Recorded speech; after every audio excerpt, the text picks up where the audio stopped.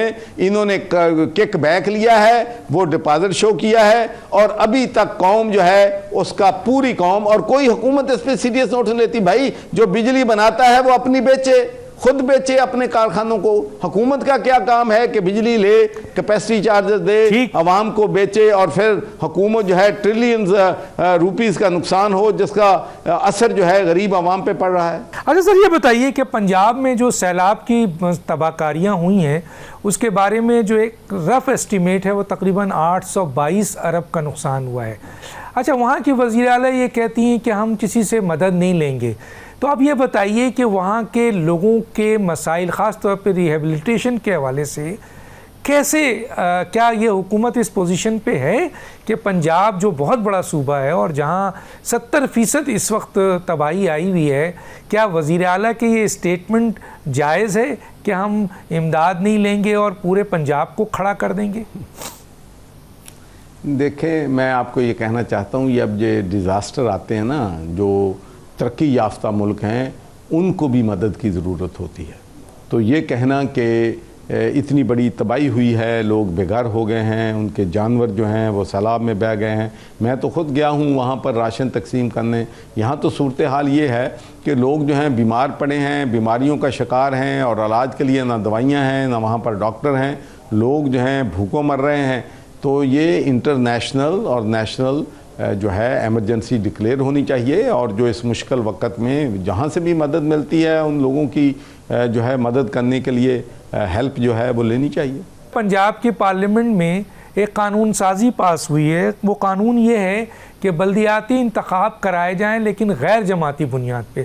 اب سوال یہ ہے کہ پنجاب کے اندر مسلم لیگ کی حکومت ہے، پیپلز پارٹی ان کے اتحادی ہیں. کیوں ایسا ہے؟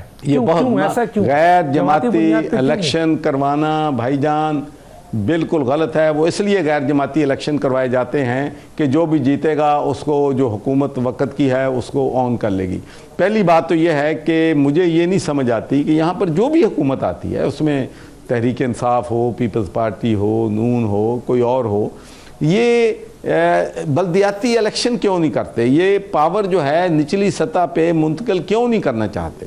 بھائی پہلی بات تو یہ ہے کہ کتنے سال ہو گئے، 3 سال ابھی اس حکومت کو بھی آئے ہوئے، کوئی بلدیات کے الیکشن نہیں ہے. پوری دنیا میں یہاں پر ڈیموکریسی ہے. 50-60% پرابلم جو ہیں وہ عوام الناس کے حل ہوتے ہیں لوکل گورنمنٹ کے ذریعے، بلدیات کے الیکشن کے ذریعے. تو میں ذاتی طور پر سمجھتا ہوں کہ یہ جو غیر جماعتی الیکشن ہے یہ بالکل میں سمجھتا ہوں کہ یہ اس سے برادریزم آئے گی، اس میں قبیلوں کی آپس میں لڑائی ہوگی. جب دو جماعتوں کو ووٹ دیتے ہیں تو پھر وہ جماعت کے مینیفیسٹو پہ ووٹ دیتے ہیں. تو اب برادریاں اور یہ وہ جھگڑے مگڑے کریں گے، اور اس کے بعد پھر جو جیت جائے گا اس کو پیار سے آ جائے گا، جو پیار سے نہیں آئے گا وہ ڈنڈے سے آ جائے گا حکومت وقت کے ساتھ. الیکشن 2024 وہ کیا بتا رہے ہیں سر؟ بس آخری جملہ سر. 2024 میں بالکل میں تو صرف یہ کہوں گا کہ جب یہاں پر بات پرائیویٹ محفلوں میں بات ہوتی ہے تو جو بہت زیادہ بیسٹ ڈیفینڈ کرتے ہیں مسلم لیگ نون کو، وہ کہتے ہیں 2018 میں تو یہی ہوا تھا.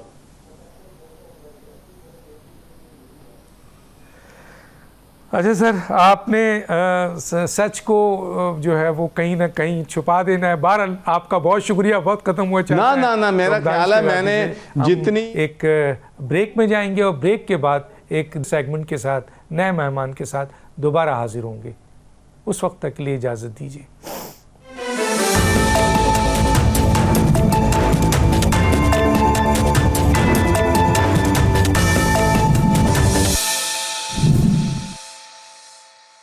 ویلکم بیک جی. ہمارے اس نئے سیگمنٹ میں ہمارے ساتھ جو مہمان ہیں وہ ہیں ڈاکٹر شاہد حسن صدیقی، ماہر معاشیات. سر آپ کا بہت شکریہ، آپ نے ہمیں جوائن کیا. اچھا سر، میرا جو پہلا سوال ہے آپ سے وہ یہ ہے کہ حکومت معاشی استحکام کا دعویٰ کر رہی ہے کہ معاشی استحکام آ گیا ہے. اب یہ بھی کہہ رہی ہے کہ معیشت کی شرح نمو تیز کی جائے گی. تو معاشی استحکام اور یہ شرح نمو تیز کرنے کی جو ان کے دعوے ہیں، آپ کیا کہیں گے اس کے اوپر؟ بہت شکریہ ڈاکٹر دانش. بات یہ ہے کہ حکومت یہ دعویٰ کر رہی ہے، آپ نے بالکل صحیح کہا تواتر سے، کہ معیشت کو استحکام ہم نے دے دیا ہے. میں اس کا مطلب یہ سمجھتا ہوں کہ وہ اصل میں یہ سمجھ رہے ہیں، کیسے کچھ بھی رہیں، کہ معیشت کو ڈیفالٹ کا خطرہ ختم ہو گیا ہے، کیونکہ ہمیں عالمی مالیاتی اداروں سے قرضے ملے ہیں اور امریکہ کا رویہ بے حد ہمدردانہ ہے سیاسی وجوہات کی بنا پر، اس لیے ڈیفالٹ کا خطرہ نہیں ہے. لیکن ماضی میں اگر آپ کو اجازت دیں تو میں بتاؤں کہ 37 ایئرس سے یہ ہو رہا ہے کہ معیشت کو عارضی طور پر استحکام دیا جاتا ہے، اور جب معیشت کی شرح نمو تیز کرنے کی کوشش کرتے ہیں تو معیشت غیر مستحکم ہو جاتی ہے. اب کہ یہ پہلے دفعہ ہوا کہ معیشت کو شرح نمو تیز کرنے کی کوششوں سے پہلے ہی معیشت غیر مستحکم ہو گئی. میں ثبوت آپ کو دے دوں. دیکھیے شرح نمو تو ہماری سست ہے، آپ کو بھی پتا ہے، مجھے بھی پتا ہے. فورن ڈائریکٹ انویسٹمنٹ میں 33% کمی ہوئی ہے جولائی سے سپٹمبر 2025 تک. ہمارا تجارتی خسارہ میں زبردست اضافہ ہوا ہے. ہمارا کرنٹ اکاؤنٹ جو سرپلس تھا پچھلے سال، یا اب وہ مائنس میں آ گیا ہے. ہمارے روپے کی قدر جو ہے وہ دباؤ کا شکار ہے. ہمارا افراط زر بڑھ رہا ہے، اور یہ آپ دیکھیں کہ وہی 44% یعنی کوئی 12 کروڑ لوگ جو ہیں غربت کی لکیر سے نیچے چلے گئے ہیں. ان کو نہ صاف پانی ملتا ہے، نہ مناسب غذا ملتی ہے بچوں کے ساتھ، اور نہ انصاف ملتا ہے.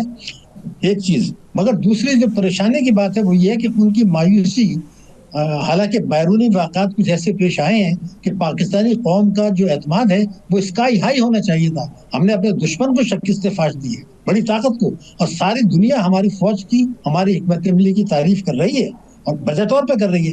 اس سے فائدہ اٹھانے کے بجائے ہم نے اشرافیہ کی معیشت بنا دیا، اور آپ نے دیکھا کہ ترقیاتی اخراجات میں کٹوتی کر دی.